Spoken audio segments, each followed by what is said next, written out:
All right, everyone. Today in Clinton Say the Darndest Things, we have not Hydrogen Hillary herself and not dazed, demented Bubba. We have Chelsea Clinton. Now she's joining her parents in saying weird off-the-wall shit and dumb shit. And here's what she said.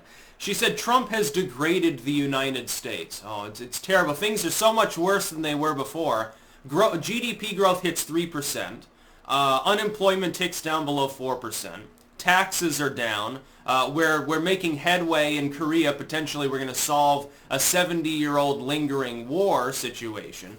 Where we now finally have a decent relationship with China, and we've won a major tariff battle already against them. I think things are going better than they were a few years ago, but that's just me. You know, it could be my own fiscal situation. Okay, yeah, I rise up an income rung. But I'm looking around and I'm not seeing, other than the hashtag resist people talking about how Trump is a bigot or something, what else is going wrong? Really, the chaos spawned by his adversaries. What's he doing to rock the boat or do anything crazy? He hasn't done anything crazy. What? His letter to Kim was very, very well thought out and respectful, I thought. How is he degrading the United States?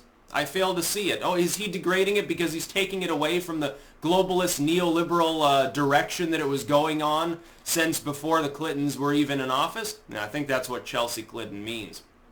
And then she was talking about how the people of the UK should protest his visit. They should have a problem with that. And I thought to myself, it's very, very telling that Chelsea Clinton picks this exact time to applaud the United Kingdom, say their government is stable, Trump is off kilter, and they should protest him.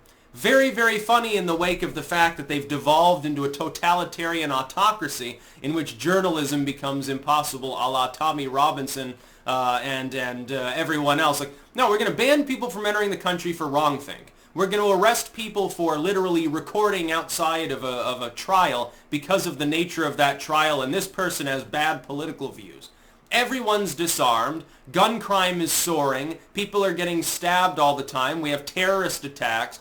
Yeah, okay, the UK doesn't sound quite as peaceful and happy as it is over here. I feel just fine. I look out, it's a nice day. It's like 65 degrees, which feels cold only because yesterday was 85. It was normally warm yesterday, so that's why I've actually got the shirt on. And my allergies are still through the roof, so gasping and wheezing my way through the day because the trees are fucking each other. Meanwhile, Chelsea Clinton sitting there is, oh, the U.S. is terrible, the U.S. is horrible. This is a microcosm of exactly why a lot of people get turned off by some neoliberals. They're sitting there. Oh, the U.S. has this problem, that problem. Yeah, we do have problems in the U.S. And then someone comes along, points it out, tries to solve them, and all you can say is that they're a bigot. You know, we've been trying the Clinton and Bush and Obama style policy thing. Really goes to Herbert Walker. He's sort of the progenitor of the modern paradigm. Reagan's sort of a paradigm unto himself because he was actually, despite the fact that he was fucking demented, he was actually more sane than these other people. Herbert Walker, failure. Clinton, mediocre. Bush Jr., failure. Obama, somewhere between the two. Barely better than Bush, only because he can string a sentence together. Those are the last four presidencies. Trump comes along, economy's fine, not in any major conflicts. I oppose the Syria strikes, I oppose some of his rhetoric, but generally things are much more optimistic now than they were. Part of that's just the Trump effect. Money-wise, part of it is just, he's Donald Trump, hey, let the money loose because there's going to be good times ahead, and it becomes a self-fulfilling prophecy. And it is going to drive some speculation. We'll have to deal with that a decade from now, probably, but I wouldn't worry too much about it in the here and now. No, I think things are getting better. There are problems in the country, but Trump's not degrading anything. I think that when Chelsea Clinton's mom came out and called a quarter of the U.S. public deplorable, and called them all sorts of names and then expected to get a pass on it, I thought that degraded the country. I think the last election was legendarily messy anyway, although, you know, you look back 100 years, you find people are beating each other in the streets far more frequently over who should govern in some capacity. Things are actually a lot more calm now, generally speaking. The fact that Trump, though, says a thing that you don't like on Twitter doesn't mean he's degrading the United States. Any more than the fact that he's like taking a backseat temporarily on the Korea negotiations is degrading. Look, he's damned if he does and damned if he doesn't. If he leads, he's a tyrant. He's being authoritarian. He's being a bully. If he fails to lead, oh, he's degrading the fabric of the United States. He's making us weaker. We look like a laughingstock. If he attacks a country, he's trying to start a nuclear war. If he refuses to attack a country, he's Putin's puppet, or he likes Assad, or he likes to see dead children. If he comes out against the drug war, it's just Trump being weird. And if he comes out in favor of the drug war, then he's a drug warrior tyrant.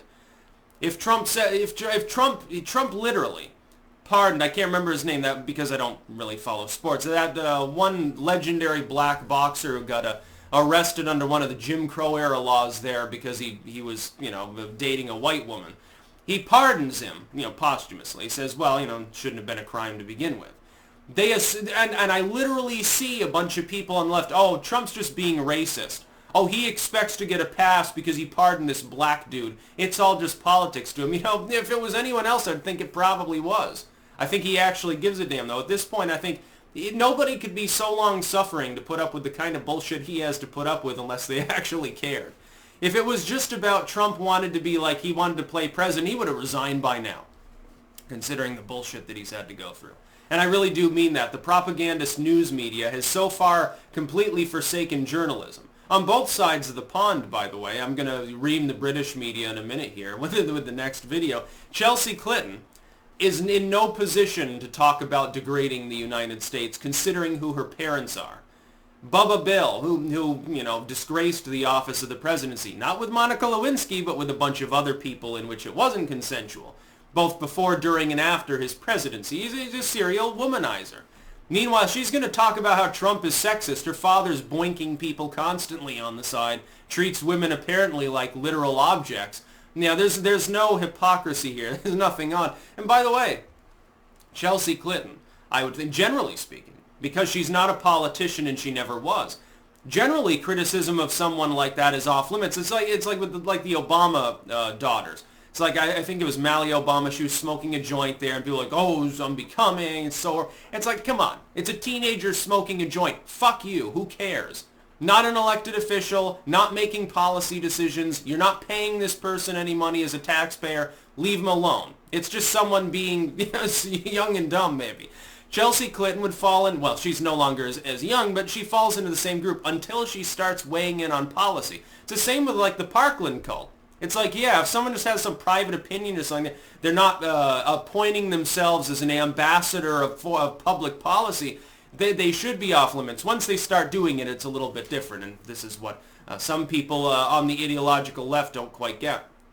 There are people on the right who have done the same thing, again, like with the Obama daughters or something. They were attacking Chelsea Clinton for her looks back in the 90s, and it was disgraceful when they did that, but now she's getting older, she's weighing in on actual policy, saying, oh, this should be done. The UK should protest Trump's visit, and he's an evil, despicable man, and it was her turn. #resist. I'm going to go lead this march and make a speech. Well, then you're open for criticism. Sorry, Chelsea, you shouldn't have done that. You should have just done what your parents should have done, retire from politics and make $100,000 a plate speeches for Goldman Sachs. Cushy lifestyle, real easy. You make 10, 20 speeches a year, you're a millionaire. What could be bad about such a lifestyle? There are a lot of people who wish that they could do that. That's about all. Peace out.